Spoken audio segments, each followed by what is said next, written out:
రేవంత్ సర్కార్ పై కేటీఆర్ ఆగ్రహం. సీఎం చేసిన ద్రోహానికి రైతులు ఎంతమంది ప్రాణాలు బలిపెట్టాలంటూ ధ్వజం.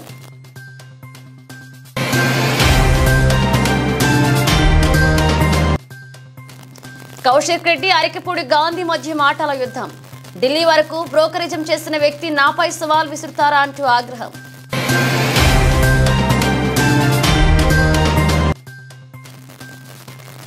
తిరుమల శ్రీవారిని దర్శించుకున్న 35 చిత్ర యూనిట్. మొదటిసారి తిరుమలకు వచ్చి స్వామిని దర్శించుకున్నానని తెలిపిన నివేదిత.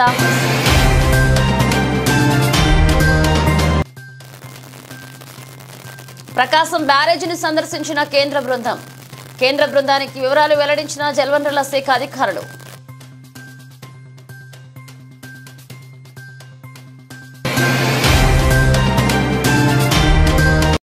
రేవంత్ రెడ్డి చేసిన ద్రోహానికి ఎంతమంది రైతులు ప్రాణాలు బలిపెట్టాలని బీఆర్ఎస్ వర్కింగ్ ప్రెసిడెంట్ కేటీఆర్ ప్రశ్నించారు. రుణమాఫీ కాలేదని కొందరు, పెట్టుబడి సాయం రైతు భరోసా రాక మరికొందరు ప్రాణాలు వదులుతున్నారని ఆయన ఆందోళన వ్యక్తం చేశారు. రైతులు ఆత్మహత్య చేసుకుంటున్నప్పటికీ కాంగ్రెస్ ప్రభుత్వం మొద్దు నిద్ర వేయడం లేదని మండిపడ్డారు. ఈ మేరకు ఆయన ఎక్స్ వేదికగా ట్వీట్ చేశారు. కేసీఆర్ రైతును రాజును చేస్తే ఈ కాంగ్రెస్ సర్కార్ ప్రాణాలు తీస్తుందని ఆరోపించారు. రైతు రుణమాఫీ అంతా బోగస్, రైతు భరోసా కూడా బోగస్ అని ఆయన విమర్శించారు.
వచ్చి సీనియర్ శాసనసభ్యుడి ఇంటి వద్ద బీఆర్ఎస్ జెండా ఎగరవేస్తానని చెప్పడంతో అర్థం ఏమిటి అని వీడు బీఆర్ఎస్ పార్టీలో జాయిన్ అయ్యి ఎన్ని రోజులైంది? హైదరాబాద్ నుంచి ఢిల్లీ వరకు బ్రోకరేజం చేసిన వ్యక్తి నాపై సవాల్ విసిరితే ఒక సీనియర్ ఎమ్మెల్యేగా నేను చేతకాని వాడిన అంటూ హుజురాబాద్ ఎమ్మెల్యే పాడి కౌశిక్ రెడ్డిపై ఎమ్మెల్యే అరకెపూడి గాంధీ నిప్పులు చెరిగారు. పార్టీ ఫిరాయించిన ఎమ్మెల్యే అరకెపూడి గాంధీకి పీఏసీ చైర్మన్ పదవి ఇచ్చారని, తాను ఆయన ఇంటికి వెళ్లి పార్టీ కండువా కప్పుతారని బీఆర్ఎస్ ఎమ్మెల్యే పాడి కౌశిక్ రెడ్డి నిన్న సవాల్ విసిరారు. ఈ నేపథ్యంలో అరకెపూడి ఇంటి వద్ద భారీ పోలీస్ బందోబస్తు ఏర్పాటు చేశారు. ఇద్దరి ఇళ్ల వద్ద పోలీసు ముందస్తు జాగ్రత్తలు చేపట్టారు. కౌశిక్ రెడ్డిని పోలీసులు గృహ నిర్బంధం చేశారు. ఈ క్రమంలో కౌశిక్ రెడ్డి సవాల్పై అరకెపూడి తీవ్రంగా స్పందించారు. కౌశిక్ రెడ్డి కనుక 10 గంటలకు తన ఇంటికి రాకపోతే తానే 12 గంటలకు ఆయనకు ఇంటికి వెళ్తా అన్నారు. కూడా తెలుసు, మీ అందరూ కూడా శాసనసభ్యుడిగా గెలిచా. మీ అందరూ కూడా తెలుసు, మీ అందరూ కూడా వాయిస్ తీసుకున్నారు. ఒక బ్రోకర్కి నా కొడుకు వచ్చి సీనియర్ శాసనసభ్యుడి ఇంటికాడ టీఆర్ఎస్ జెండా ఎగరేస్తానంటే అర్థం ఏమిటి? వీడు బీఆర్ఎస్ పార్టీలో ఎన్ని రోజులైనా జాయిన్ అయ్యి హైదరాబాద్ నుంచి ఢిల్లీ దాకా రాబోయే ఎలక్షన్లో 10 ఎమ్మెల్యేలు గవర్నమెంట్ ఫామ్ చేయడానికి తగ్గుతాయేమో. తగ్గితే నాకు మంచి పరిచయాలు కాంగ్రెస్లో ఉన్నాయి. నేను 10 మంది ఎమ్మెల్యేలను తీసుకొస్తా. నా చుట్టాలున్నారు. హైదరాబాద్ నుంచి ఢిల్లీ దాకా బ్రోకరిజం చేసినటువంటి బ్రోకర్ నా కొడుకు నా మీద సవాల్ విసిరితే సీనియర్ శాసనసభ్యుడిగా చేతగానివాడినా? ఇంతకన్నా గొప్పగా అడవులలో తిరిగా 10 సంవత్సరాలు నా సర్వీస్ ఎలా ఉంటుంది అనేది కూడా నా ప్రజలు చూశారు. గాంధీ అనే పేరు పెట్టుకున్నా. ఈ నా కొడుకు కోసం 10 రోజులు గాంధీ అనే పేరు కూడా పక్కన పెట్టి వాడు నేను తేల్చుకుంటాం. గౌరవప్రదమైనటువంటి కేసీఆర్ గారు మాట్లాడితే సమాధానం చెప్పాలి. బ్రోకర్ నా కొడుకు సమాధానం చెప్పాలి. నేను ఆ నా కొడుక్కి నాకు మాటల యుద్ధం నడుస్తూ ఉంది. ఇప్పుడు చేతల యుద్ధం చూపిస్తా. మరి నిన్న నేను పొద్దున్నే కేటీఆర్ గారితోని హరీష్ రావు గారితో ఫోన్ మాట్లాడి పర్మిషన్ తీసుకొని మరీ చెప్తా ఉన్నాను. రేపు పొద్దున 11 గంటలకి మా మేడ్చల్ జిల్లా పార్టీ ఆఫీస్ శంబీర్పూర్ రాజు గారి నాయకత్వంలో ఆడి నుంచి మేమందరం కలిసి వేలాది మంది కార్యకర్తలు అందరం కూడా మన బీఆర్ఎస్ పార్టీ ఎమ్మెల్యే గాంధీ గారి ఇంటికి పోదామని చెప్పి సందర్భంగా తెలియజేస్తా ఉన్నాను. రేపు దయచేసి కోరుతా ఉన్నాను, బీఆర్ఎస్ పార్టీ ప్రతి కార్యకర్త, జీహెచ్ఎంసీలో ఉన్న ప్రతి కార్యకర్త, ఇలా ఉమ్మడి రంగారెడ్డి జిల్లాలో ఉన్న ప్రతి బీఆర్ఎస్ పార్టీ కార్యకర్త రేపు అందరం కలిసి 11 గంటలకి గాంధీ గారి ఇంట్లోకి ఖచ్చితంగా రేపు పోదాము. ఆడ బ్రేక్ఫాస్ట్ తిందాము, ఆడ లంచ్ తిందాము. గాంధీ గారు కండువ కప్పుకున్న తర్వాత గాంధీ గారిని తీసుకొని తెలంగాణ భవన్కి పోయి ప్రెస్ మీట్ పెట్టి అక్కడి నుంచి గాంధీ గారిని కేసీఆర్ గారి దగ్గరికి తీసుకొని పోదాం. స్వాగతం పలుకుదాం. దయచేసి కేసీఆర్ గారి మీద ఉన్న అభిమానం ఉన్న ప్రతి కార్యకర్త, కేటీఆర్ గారి మీద అభిమానం ఉన్న ప్రతి కార్యకర్త, హరీష్ రావు గారి మీద అభిమానం ఉన్న ప్రతి కార్యకర్త అందరం కూడా పెద్ద ఎత్తున రేపాడికి పోదామని చెప్పి సందర్భంగా తెలియజేస్తా ఉన్నాను. రేపు 11 గంటలకి ఖచ్చితంగా 11 o'clockకి మేము రేపు శంబూర్పూర్ రాజు మన మేడ్చల్ పార్టీ ఆఫీస్ దగ్గర నుంచి స్టార్ట్ అవుతాం. ఆయన ఇల్లు అదే జిల్లా కిందికి వస్తుంది, ఆడికే పోదాం. ఆడి నుంచి అందరం కలిసి ఆ ఇంటికి పోయి స్వాగతం పలుకుదాం. మళ్ళీ ఏమంటాడు, బీఆర్ఎస్ పార్టీతో ఆయనకు పంచాయతీ కాదట, కౌశిక్ రెడ్డితోనే ఆయనకు పంచాయతీ అట. నీకు నాకేమైనా భూమి తగాదాలు ఉన్నాయా? నీకు నాకేమైనా అన్నదమ్ముల పంచాయతీలు ఉన్నాయా? ఎస్, నేను అడిగింది ఏంది, నువ్వు చెప్పే జవాబు ఏంటిది, నువ్వు మాట్లాడేది ఏంటిది? నిర్సిగ్గుగా నిర్లజ్జగా రా, నువ్వు ఒక్కనివి రా, నేను ఒక్కని వస్తా, ఇద్దరం తన్నుకుందాం, ఆడ తీసుకుందాం. ఎవరికి రెడ్డి అని నువ్వు అన్నావు. అసలు బ్రోకర్ గాని నేనా, బ్రోకర్ గానివి నువ్వు అని నేను అడుగుతా ఉన్నాను. ఇవాళ చంద్రబాబు నాయుడు గారి పార్టీలో 2014లో గెలిచి చంద్రబాబు నాయుడు గారితో 14లో గెలిచి చంద్రబాబు నాయుడు గారిని మోసం చేసినావు. మళ్ళా బీఆర్ఎస్ పార్టీలో కేసీఆర్ గారి నాయకత్వంలో గెలిచి మళ్ళా కేసీఆర్ గారిని మోసం చేసినావు. మళ్ళా ఇవాళ కాంగ్రెస్ పార్టీలో చేరినావు. మరి పూటకో పార్టీ మారేటోడు బ్రోకరా, ఒక బీఫామ్ మీద గెలిచి అదే పార్టీకి అండగా నిల్చున్నాడు బ్రోకరా? ఒక్కసారి నువ్వు ఆలోచన చేసి చెప్పు.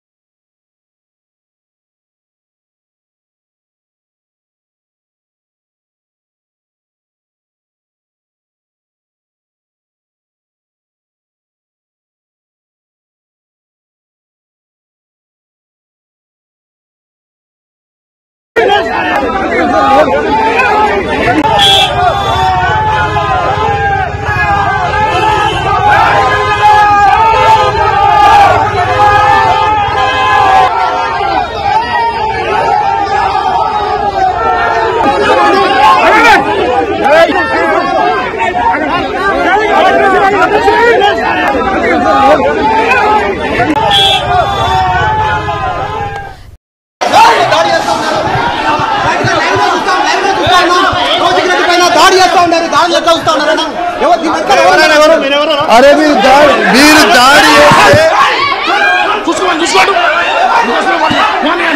దాడి ఉన్నట్టాలే, ఇది ఏమి అడుగుతా ఉన్నాను ఇలా లైవ్ గా.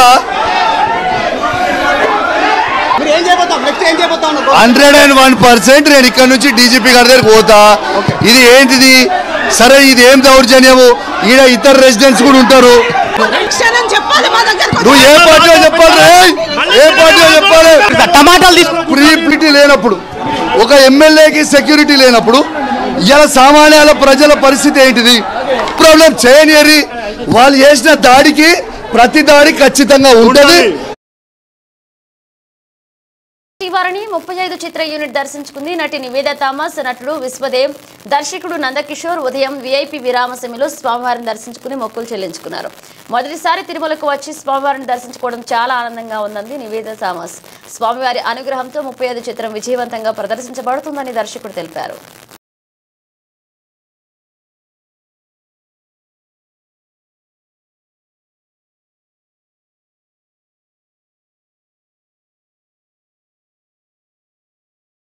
సో చాలా స్పెషల్ 35 థీమ్తో రావడం ఇంకా స్పెషల్, ఎందుకంటే మూవీ బాగా చేయడం ఇంత మంచి రెస్పాన్సిబుల్ ఇవన్నీ చాలా మా టీంకి ఇది దీనికన్నా పెద్ద సంతోషం ఏం లేదు.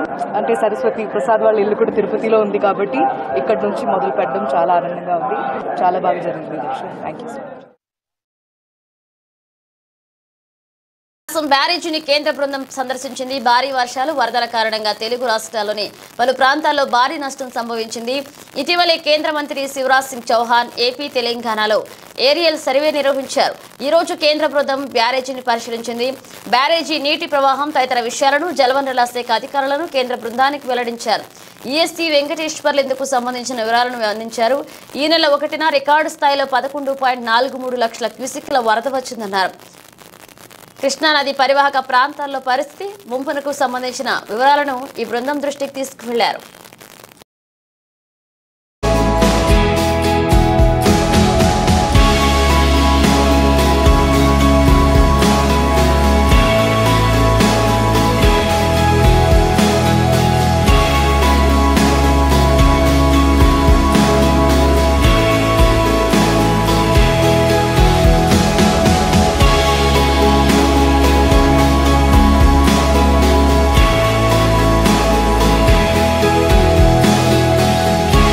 ఢిల్లీ ఏఐసీసీ అధ్యక్షుడు మల్లికార్జున ఖర్గేను కలిశారు. తెలంగాణ నూతన పీసీసీ చీఫ్ మహేష్ కుమార్ గౌడ్ కుటుంబ సమేతంగా మల్లికార్జున ఖర్గేను కలిశారు. ఈ సమావేశంలో ఎంపీ చామల కిరణ్ కుమార్ రెడ్డి, రోహిన్ రెడ్డిలు పాల్గొన్నారు.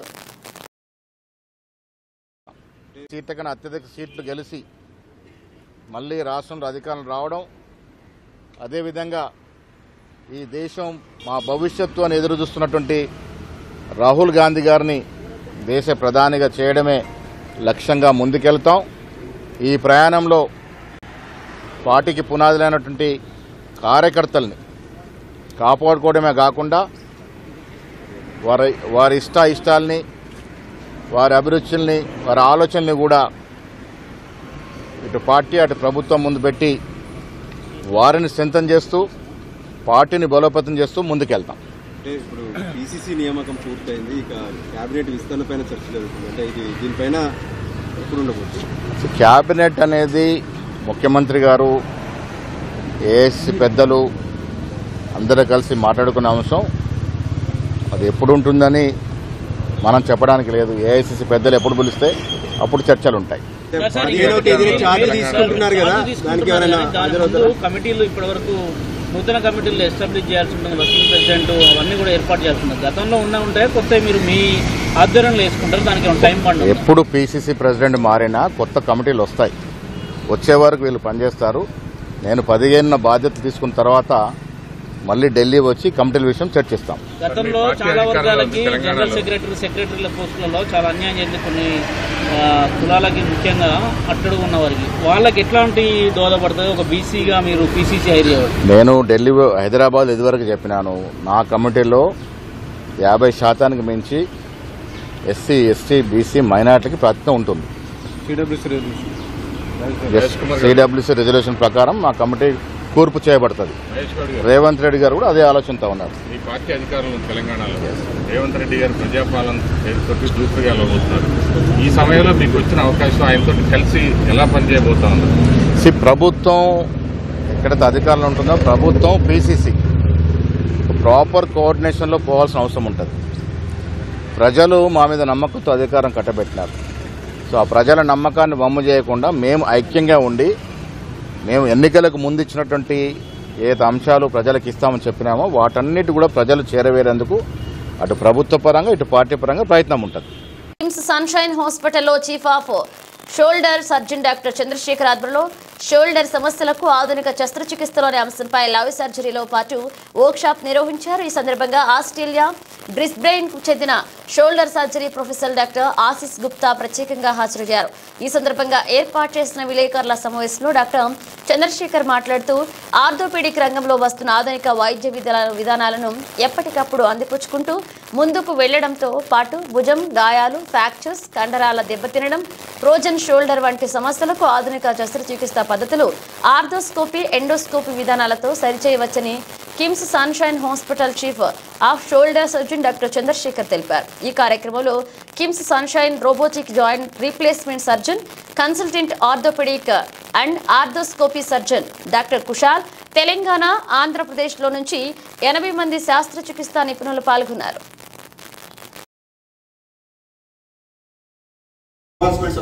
ఒకప్పుడు 190 పార్ల ఆపరేషన్స్ ఓపెన్ చేసేవాళ్ళు. అటువంటిది ఇప్పుడు భుజానికి సంబంధించి 190 పార్ల ఆపరేషన్స్ మనం ఎండోస్కోపీతో చేస్తాం. ఓన్లీ 10% ఆపరేషన్ మాత్రమే ఓపెన్ చేయాల్సి వస్తుంది.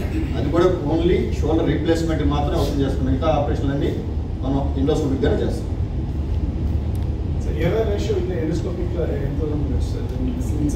డాక్టర్స్ మనం ఫస్ట్ చేసేప్పుడు 2%, 3% ఇప్పుడు రోబోటిక్ కానీ ఎండోస్కోపీ కానీ what will be the ratio అర్థం కాదు ఎంతమంది చేస్తున్నారు? రోబోటిక్ టెక్నాలజీ ఉంది. ఈ రోబోటిక్ టెక్నాలజీ అంటే సర్జన్ పక్కన రోబోట్ ఉంటుంది. ఆపరేషన్ థియేటర్లో just next to the surgeon ఆ రోబోట్ ఉండి సర్జన్కి ఒక అసిస్టెన్స్ వస్తుంది. Basically knee replacement, hip replacement మనం ఏం చేస్తాము, డ్యామేజ్ అయిన బోన్ కట్ చేసి ఆర్టిఫిషియల్ మెటల్తో రీప్లేస్ చేస్తాము. ఆ కట్టింగ్లో యాక్యురసీ, పర్ఫెక్షన్ రావాలంటే రోబోటిక్ టెక్నాలజీ మనం వాడి అది చేస్తాము. సో ఆర్థ్రోస్కోపీలో అది రాదు. సో సర్ చేసే షోల్డర్ సర్జరీస్లో ఇంకా some time surgery from Brisbane, Australia, for coming all the way from Australia to teach our orthopedic surgeons in Hyderabad about the latest advancements in shoulder arthroscopy and shoulder surgery. Want to ask some questions? It's my great honor and pleasure to be here in Hyderabad, and thank you Dr. Chandrasekhar for the invite, and I would really like to thank Seronix, which is a big medtech company in India. Together everybody is really promoting sports surgery and arthroscopic, which is keyhole surgery for the Indian population.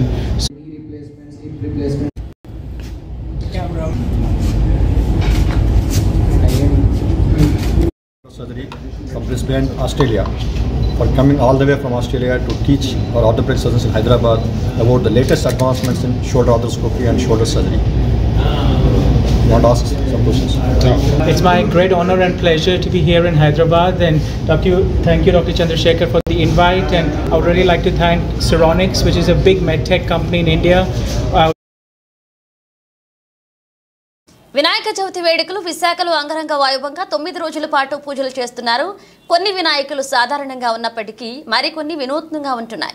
వాటిలో విశాఖలో cricket match టీంతో వినూత్నంగా రోహిత్ శర్మ వినాయకుడు ప్రత్యేక ఆకర్షణగా నిలుస్తుంది. విశాఖలోని junior ఆనంద గణపతి యూత్ ఆధ్వర్యంలో ఈ వినూత్న వినాయకుడు పెట్టారు. వినాయక అనుగ్రహం ఉంటే T20 గెలుస్తామని ఇటువంటి వినూత్న వినాయక పెట్టమని అంటున్నారు. ఇక ధోని క్రికెట్ ఆడుతున్నట్లుగా వినూత్న వినాయకుని తయారు చేస్తామంటున్నారు. తమ యూత్ అంతా క్రికెట్ అంటే ఇష్టమని అంటున్నారు. ఎప్పుడూ కూడా ఇండియా గెలవాలని పూజలు చేస్తామని అంటున్నారు.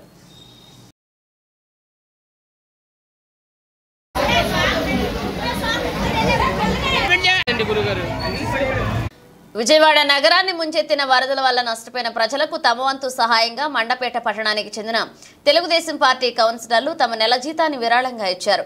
ఈ మేరకు కౌన్సిలర్లు చిట్టూరి సతీష్, యారమాటి గంగరాజు, చుండ్రు సుబ్బారావు చౌదరి, గుండు రామతులసి, సిరంగు జ్యోతి, కాళ్లకూరి స్వరాజ్య భవాని, మలసాని సీతా మహాలక్ష్మి, చింతలపూడి దుర్గా, కొవ్వాడ బేబీ, పిల్లి గణేశ్వరరావులు బుధవారం ఎమ్మెల్యే వేగుళ్ల జోగేశ్వరరావును కలుసుకుని నెల వేతనం 30,000 చెక్కును ఆయనకు అందించారు. ఈ కార్యక్రమంలో జిల్లా గ్రంథాలయ సంస్థ మాజీ చైర్మన్ నల్లమిల్లి వీర్రెడ్డి, మున్సిపల్ మాజీ చైర్మన్ చుండ్రు శ్రీవరప్రకాష్, టీడీపీ జిల్లా ఉపాధ్యక్షుడు వి సాయి కుమార్ బాబు, టీడీపీ నాయకులు కాళ్లకూరి శ్రీనివాస్, సిరంగు ఈశ్వరరావు, చింతలపూడి సత్యబాబు, గుండు తాతారాజు, కొవ్వాడ అప్పన్నబాబు, మలసాని అప్పన్న, దొర పాల్గొన్నారు.